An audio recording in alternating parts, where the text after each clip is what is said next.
I'm going to start by saying that this is a very difficult and emotive subject to talk about, and I know where it should come in. In an ideal world, you know, your wishes should be captured at the beginning of your journey, but sometimes people are reluctant to approach that because it's what I wanted to talk to about when I had a care team in place. I wanted to talk about it because I really was concerned about the way that I was going to leave this life, as much as the life I was leading. And I was told, "Oh, you got too much to worry about now. Let's focus on making your life better." Now that's okay. I accepted that, but for my own peace of mind, I mean, I felt I needed to more or less tell people the way, more or less have it recorded the way I wanted to leave, because I wanted a death with dignity. So I put my choice in, and my choice was in an advanced directive. Now, the thing about the advanced directive is that they still very much, even though they're annotated by a solicitor or written by a solicitor, they very much at the whim of the medical profession. They will decide whether or not, you know, if I ask for no feeding tubes, you know, it's a moral or medical issue which isn't covered by an advanced directive. That really is a decision of the person who's administering your care. And I looked at the Liverpool pathway and everything else, and then I decided to do my unique way. Now, I've got somebody who's there to make sure this happens, and it's down to choice, because I think it's a burden sometimes that you can't put on the nearest and dearest, because my stepbrother loves me and he wouldn't pull the plug for love nor money. Not because he wants me to suffer, but because he loves me. So I've got somebody who respects me but doesn't love me. And a bit of a mistake, it might be a bit of a mistake really. He probably pulled the plug when I don't want to pull, but that's the way we go. But I think that the choice should be given when you're in a position to make the choice, not when you're not. And I'm not going to delve into capacity because it's a whole nother argument. But I think the question should be there and should be written into a care plan, as well as all the things to give you a good life. There should be all the things that will give you a nice goodbye. And let's call it that, a nice goodbye.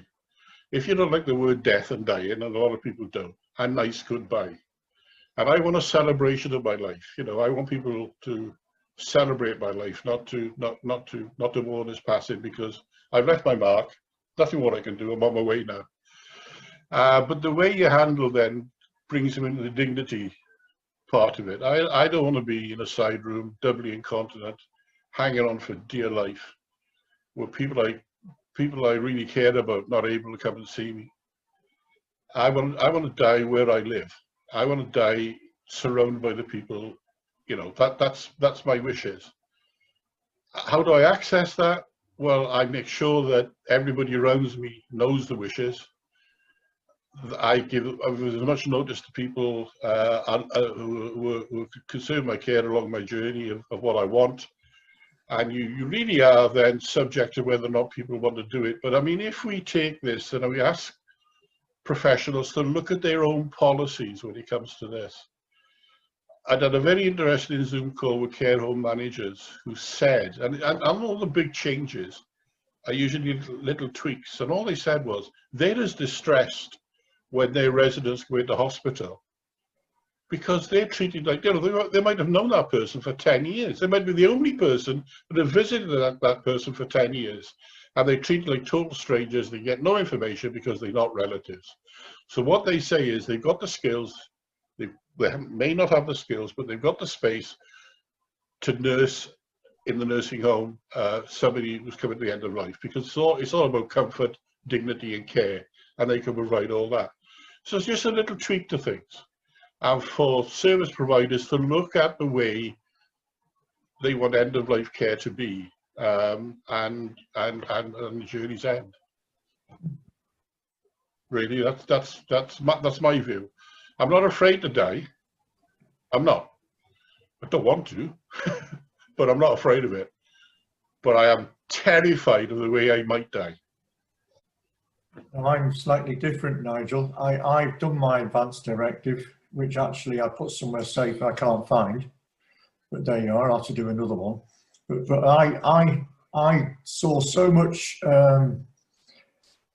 discussion about this on social media and the internet, and how the people that are left behind are the ones that have the major problem, and the guilt sometimes of assuming they're doing their best and then not realizing that they're not doing their best. They're doing what they want to do and maybe not what the person wanted. And a lot of guilt is put onto people, you know, about songs and the way that you're buried or cremated, and people shouldn't have that guilt. You know, this conversation needs to be promoted in schools, and you know, there's two things certain in life: paying taxes and dying. We don't want to talk about either. You know, and we need to get rid of this stigma about dying. We all die. You know, the moment you're born, you're getting ready to die. But going back to it, having the conversation that we had after my emphysema diagnosis, because that's a chronic illness.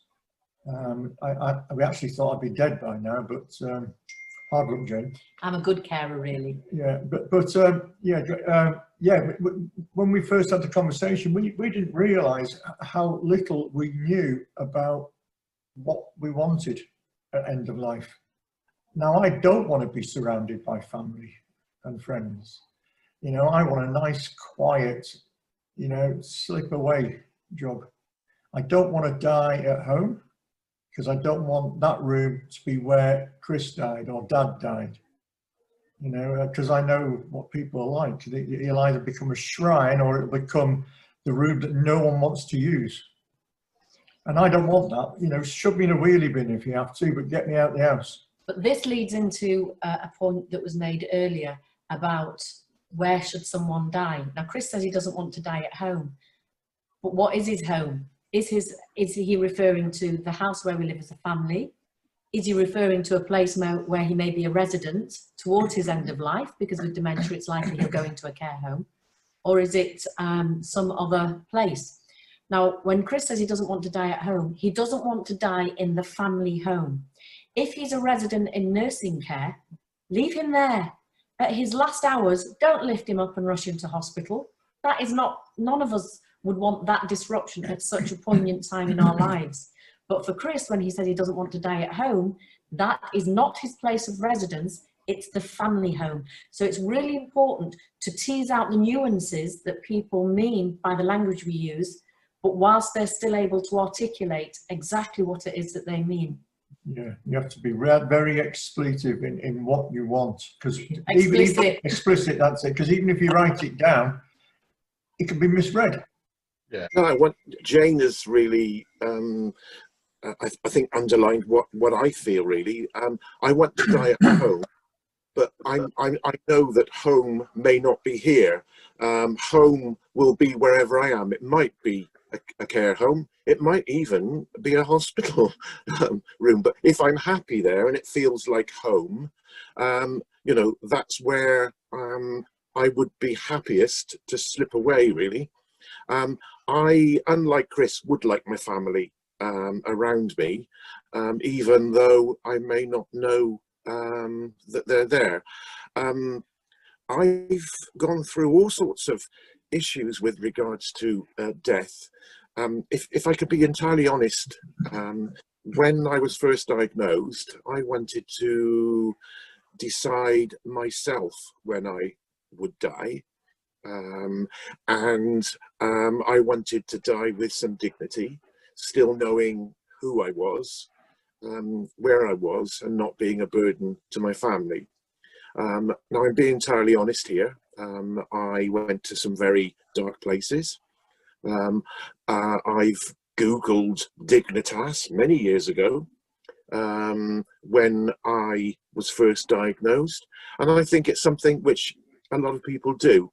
And I think my dad had a terrible death, and I wouldn't want to have a death like that. This was over 20 years ago, and I sat with my father while he died. I'm just so pleased my mother wasn't there, because I don't think she would have been able to cope with it. So my dad didn't have a good death.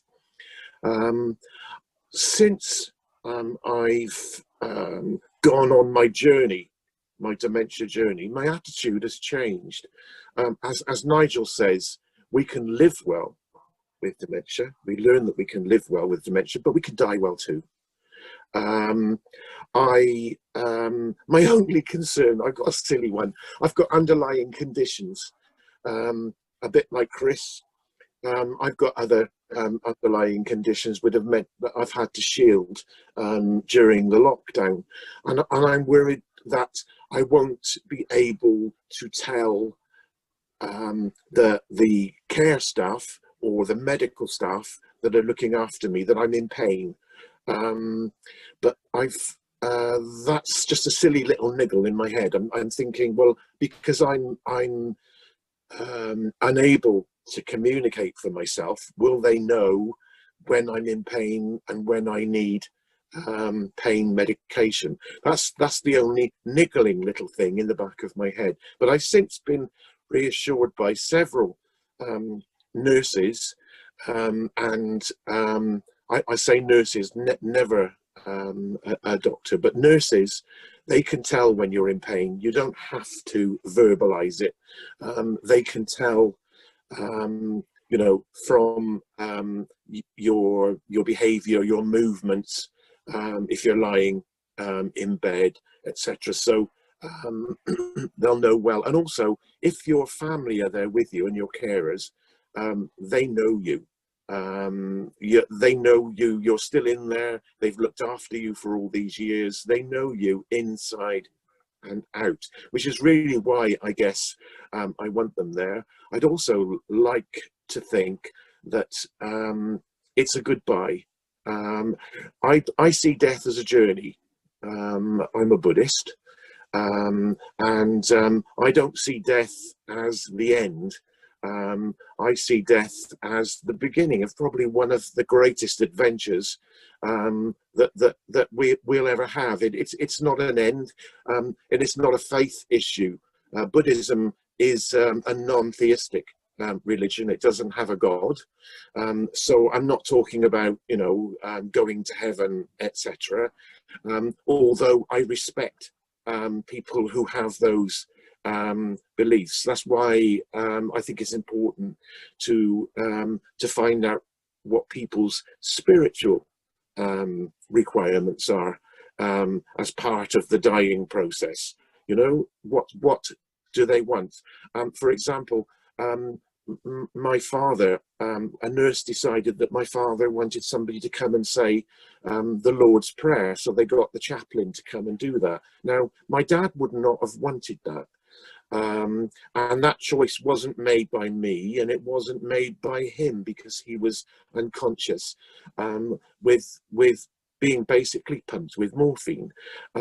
So I think an important thing is to know what someone's spiritual needs are, and you know, death can be, dare I say, a good thing. I wouldn't want to call it a wonderful thing, because you're leaving behind all those people that you love so much, your friends, your family, and you know, it's a parting, but it can be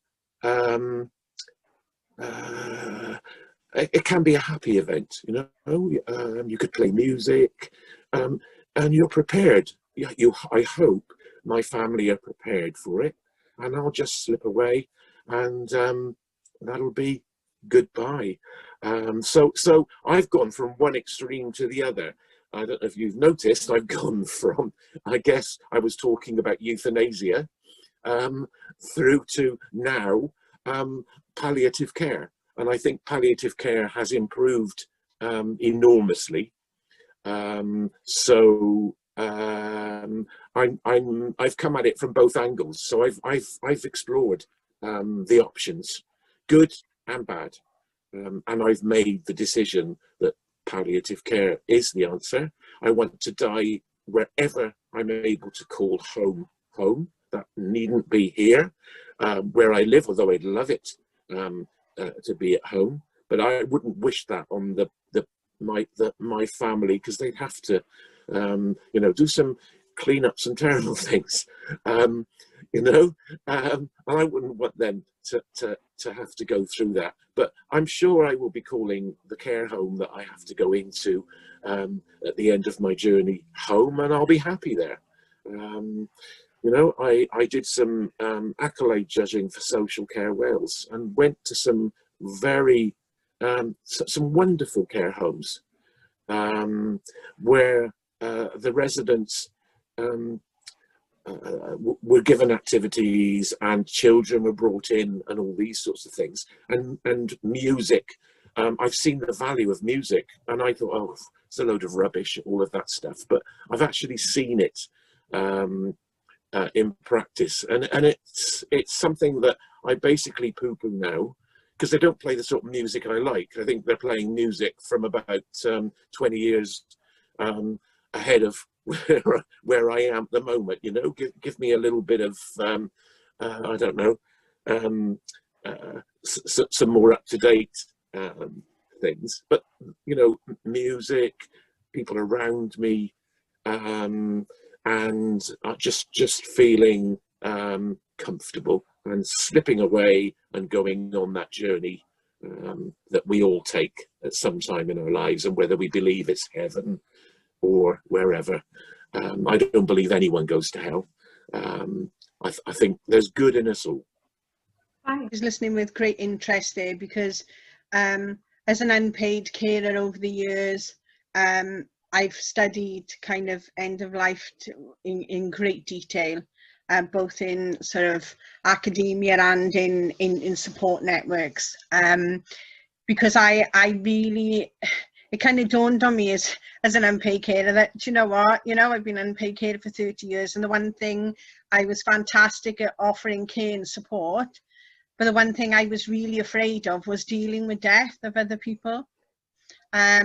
So I decided to kind of give myself a push and talk and approach it as much as I could.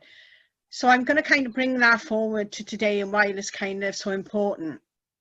So over the last 8 months, I've lost 7 family members, and I've supported 4 of those through their end of life. Now, it's only when, and this is why we need to talk about after it's happened and why it's so relevant to conversations, is that it's only when you've been through that experience that you think, gosh, I'm so glad we put those things in place and did that, because there is nothing else after that. It's pretty much I think, Chris, you mentioned about, you know, families thinking, I wish we'd done that, we should have done that, why didn't we do that? There's no turning back. So end of life is you know, it's a process that you either do there and then, because it will always be too late. And I really, that's not kind of piling the regret, the emotional stuff on families. It's about, actually, it's an emotional release. And the reason that's so important, because obviously the last person to die in April was my dad. So with no contact at all, I mean, obviously this was COVID related, to have had those conversations and known together that we both respected what, you know, I respected what he wanted and he respected my views, even though I couldn't give, well, pretty much any of it, bar a diluted version of it, through a third party because of no contact. The fact that I was able to input to that in some way is the best there's ever going to be. But having had those previous conversations and felt together in, let's say, in the death that will be, is all we've got. And that then takes over your that's your blanket that cushions you when you can't or you couldn't have been there for the person.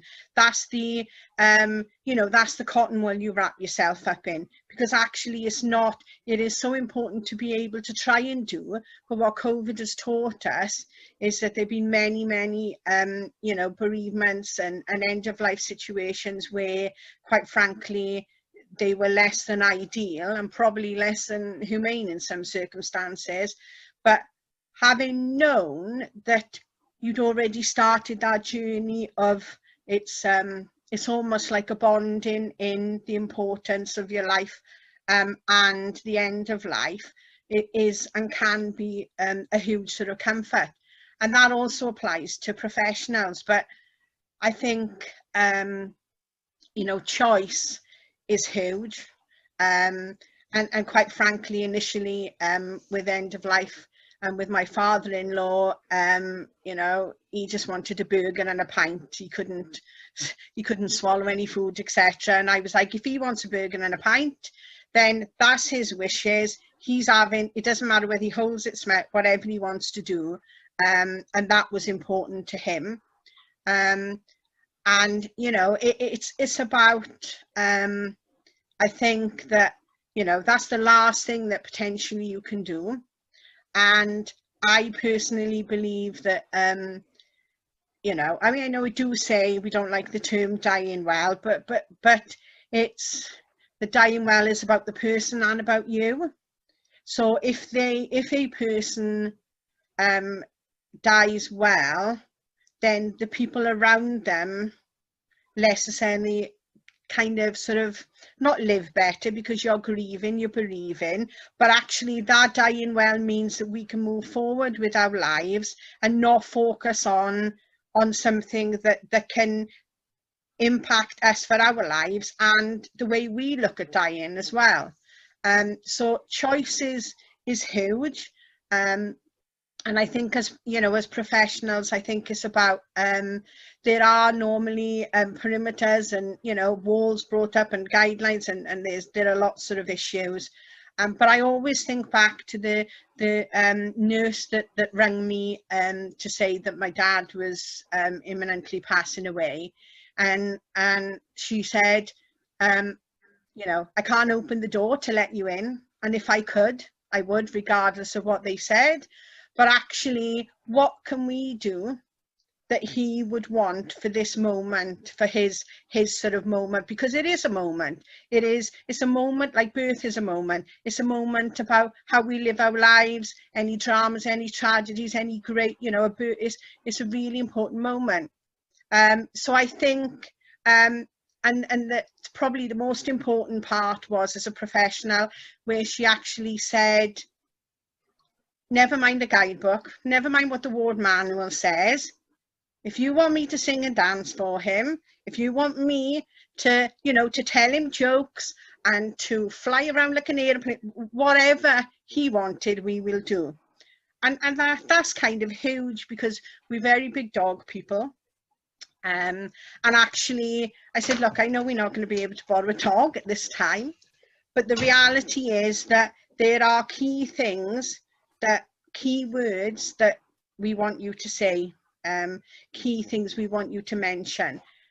Because what people don't realise, specifically in relation to dementia, maybe other conditions as well, is that we kind of communicatively build up our own way of speaking. And at that time, my dad was barely speaking at all. And most of our communications were kind of, this sort of thing, where gestures, etc. So the environment, what you do, what you feel, what you smell, what you hear is so important, because potentially, that communication at that time might have already started to sort of dwindle.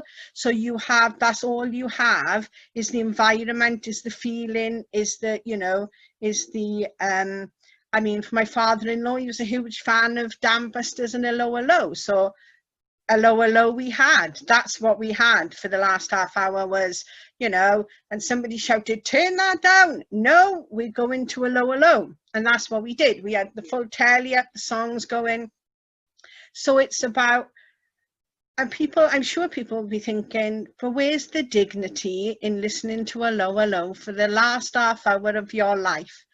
And do you know what? It's about the person's dignity. Is dignity, if you describe it in the Oxford Dictionary, would be something completely different. It would be about systems, organizations. It would be about the moral thing, the right thing to do.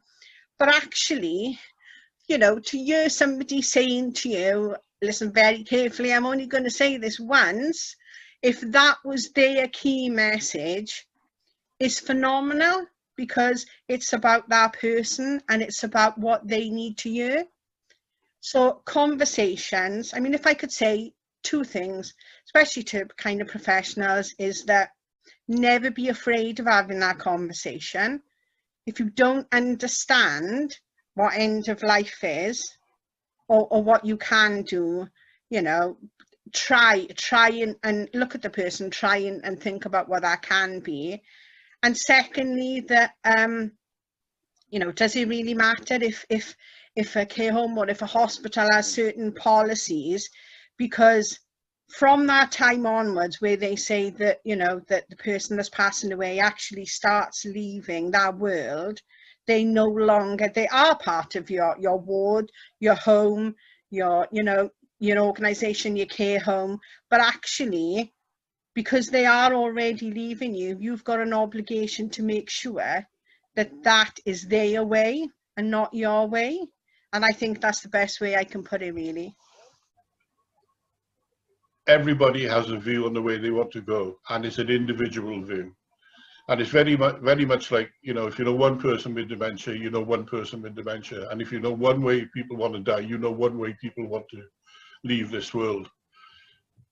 But I think it's very important, rather than go into the detail of the way people wish to go, is that we actually say to professionals, at some stage, you must make every effort to capture these wishes in a document which will pass with that individual throughout his journey.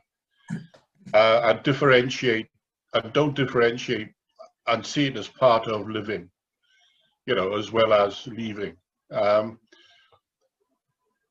reluctant to do this because they feel they've been very sensitive to people's needs. And we all know that the good intention, you know, the road to hell is paved with good intentions.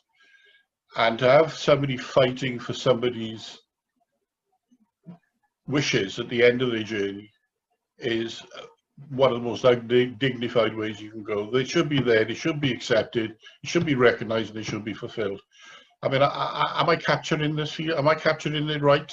This document that follows you around, Nigel, that you're talking about, it's like Andy said earlier, his whole outlook on the way he wants to die has changed.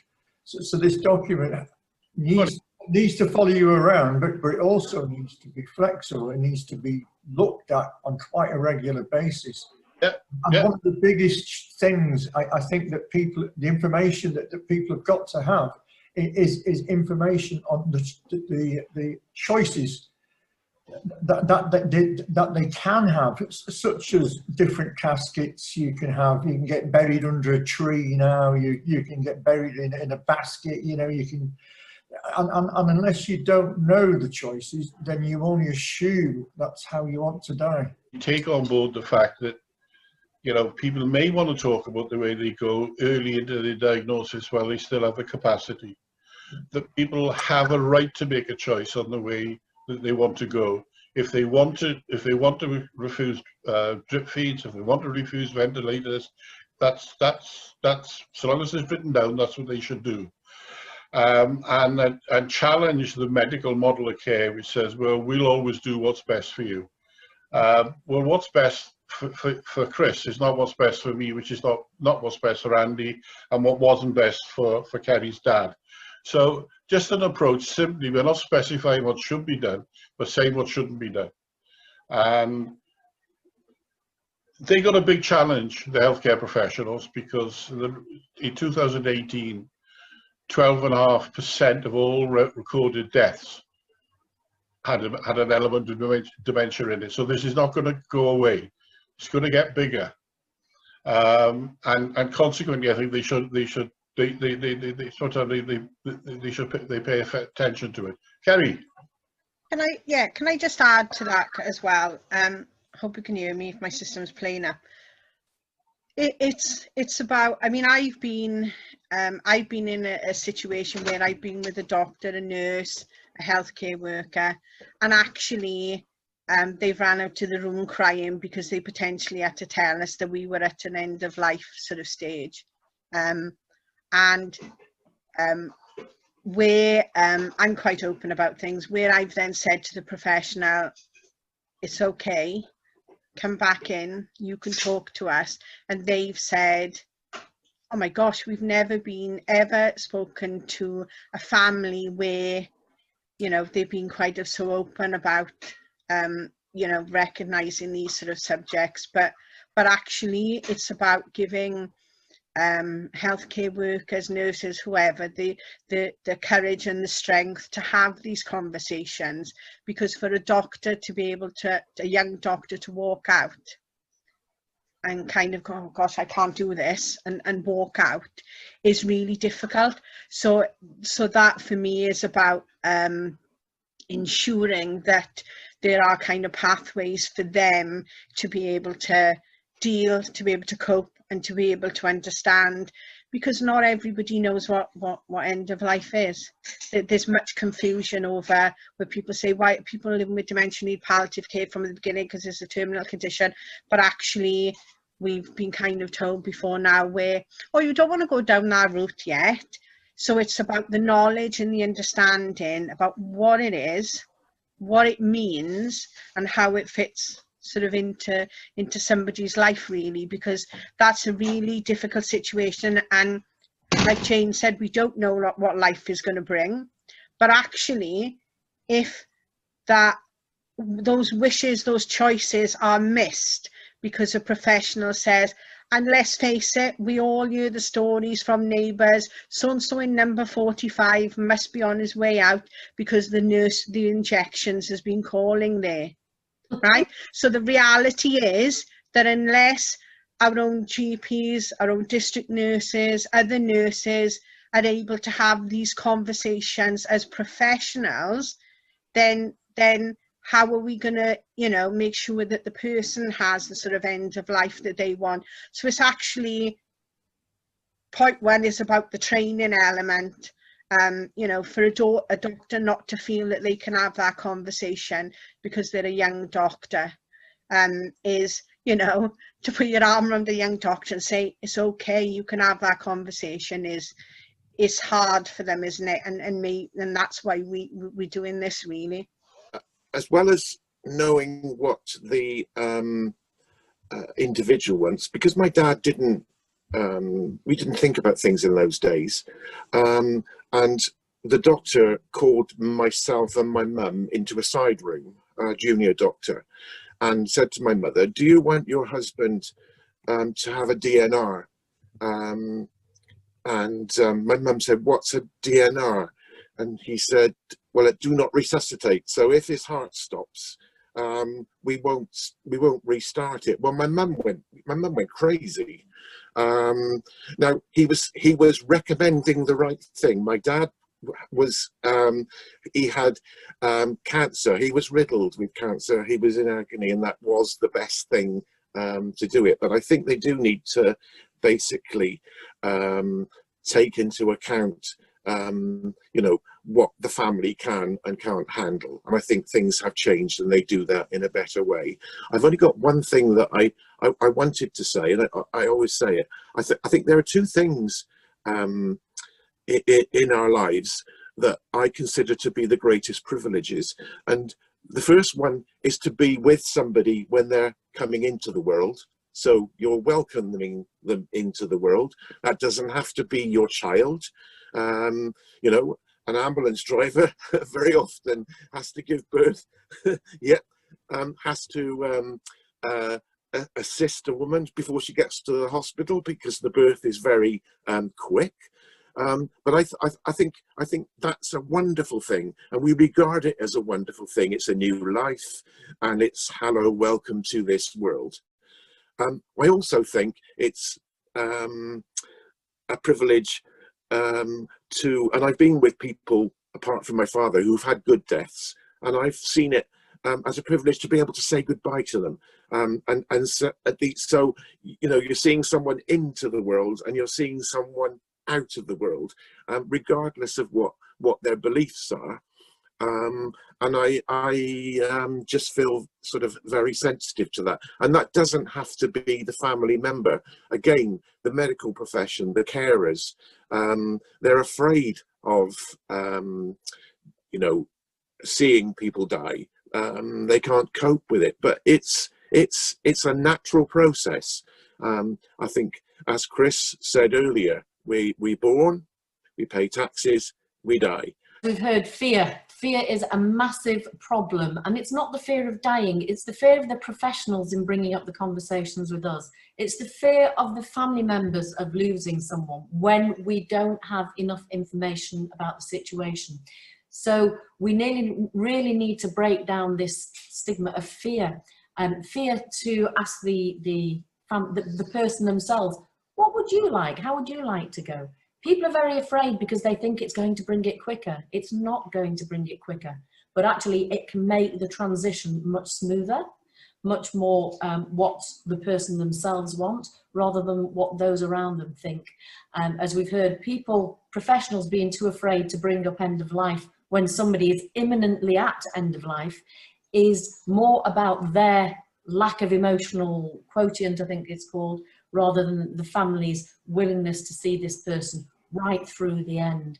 So we need to break down this fear. The fear is yours, not ours. You never know when this is going to happen. If we do have the privilege of knowing it's imminent, let's get it right. We do it only once.